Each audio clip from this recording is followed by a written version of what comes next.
شمالی وزیرستان کے علاقے شوال میں چیک پوسٹ پر حملہ ناکام، فورسز کی جوابی کارروائی میں بھارتی اسپانسرڈ 6 خوارج ہلاک، لیفٹیننٹ دانیال سمیت 4 جوان شہید۔ چترال میں بھی کارروائی، ایک خارجی مارا گیا۔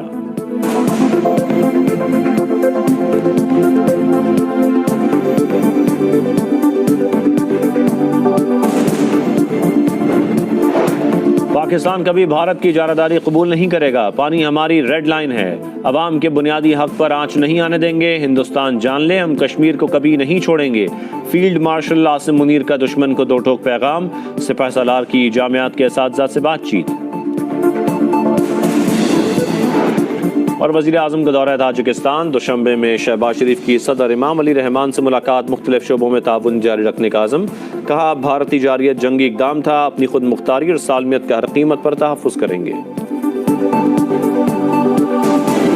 پاکستان کبھی بھارت کی اجارہ داری قبول نہیں کرے گا، پانی ہماری ریڈ لائن، 24 کروڑ پاکستانیوں کے بنیادی حق پر آنچ نہیں آنے دیں گے، ہندوستان جان لے پاکستان کشمیر کو کبھی نہیں چھوڑے گا، فیلڈ مارشل عاصم منیر کا دشمن کو دو ٹوک پیغام، مختلف جامعات کے وائس چانسلرز، پرنسپلز اور سینئر اساتذہ سے بات چیت کرتے ہوئے کہا کشمیر کا کوئی بھی سودا ممکن نہیں، کئی دہائیوں سے مسئلے کو دبانے کی کوشش ناکام ہو چکی، دہشت گردی بھارت کا اندرونی مسئلہ جس کی بنیادی وجہ اقلیتوں بالخصوص مسلمانوں پر بڑھتا ہوا ظلم اور تعصب ہے، بلوچستان میں دہشت گرد فتنہ الہندوستان ہے، ان کا بلوچوں سے کوئی تعلق نہیں، ریاست کو کمزور بنانے کا بیانیہ رد کر دیں۔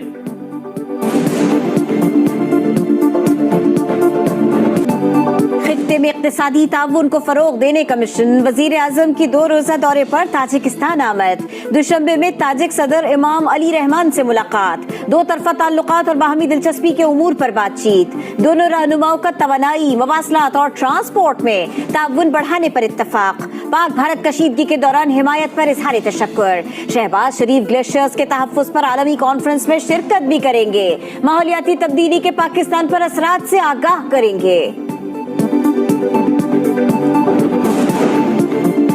پاک بھارت جنگ بندی کے لیے تجارت کو استعمال کیا، عدالت نے اختیارات محدود کیے تو تنازع دوبارہ بھڑک سکتا ہے، تصادم سے لاکھوں زندگیوں کو خطرات ہوں گے، پاکستان اور بھارت کے درمیان دوبارہ کشیدگی بڑھنے کا خدشہ ہے، امریکی صدر ڈونلڈ ٹرمپ کا عدالت میں موقف، تجارتی پالیسیوں کا دفاع، تجارتی ٹیرف غیر قانونی قرار دینے کے خلاف اپیل دائر، امریکی حکام کے مطابق اختیارات محدود ہونے سے علاقائی سلامتی خطرے میں پڑ سکتی ہے۔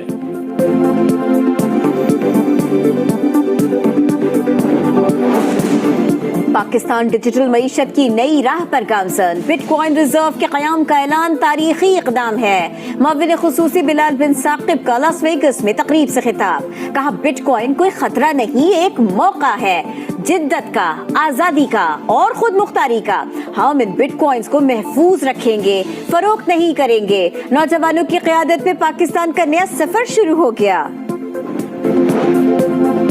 قومی اسمبلی کی قائمہ کمیٹی خزانہ میں کرپٹو کرنسی کی گونج، پاکستان میں کرپٹو کرنسی ابھی تک غیر قانونی ہے، صرف کرپٹو کاؤنسل قائم کی گئی، سیکرٹری خزانہ کا انکشاف، ارکان کا اظہار حیرت، کہا لوگ سرمایہ کاری کر رہے ہیں، اگر کل کرپٹو قبول نہ کی گئی تو لوگوں کا پیسہ ڈوب جائے گا، کمیٹی کا چیئرمین کرپٹو کاؤنسل کو طلب کر کے بریفنگ لینے کا فیصلہ۔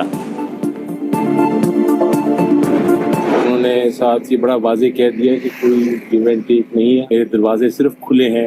صرف اور صرف اسٹیبلشمنٹ سے ڈائریکٹلی بات کرنے کے لیے، نیشنل ایشوز پہ، یونٹی کی خاطر،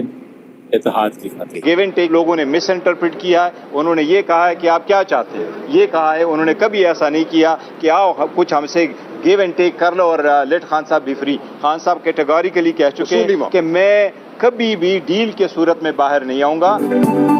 بانی کی رہائی، پی ٹی آئی ایک پیج پر نہ آئی، کنفیوژن کا شکار، کچھ لوگ کچھ دو کا بیان، پھر یو ٹرن، بیانات میں تضاد نے نیا پنڈورا باکس کھول دیا، بانی نے صاف بتا دیا کچھ لوگ کچھ دو کی بات نہیں، پاکستان کے لیے مذاکرات پر تیار ہے، صرف اسٹیبلشمنٹ سے بات چیت کے لیے دروازے کھلے ہیں، پارٹی لیڈرشپ تحریک کے لیے تیار ہو جائے، 5-6 روز میں لائحہ عمل دیں گے۔ سینیٹر علی ظفر کی بانی سے ملاقات کے بعد میڈیا سے گفتگو، بیرسٹر گوہر نے کہا بانی نے واضح کیا ہے کوئی ڈیل نہیں کریں گے، جب مقدمہ سنا جائے گا تو رہائی بھی ہو جائے گی، جیتی ہوئی سیٹوں کے تناسب سے مخصوص نشستیں فراہم کرنے کا مطالبہ۔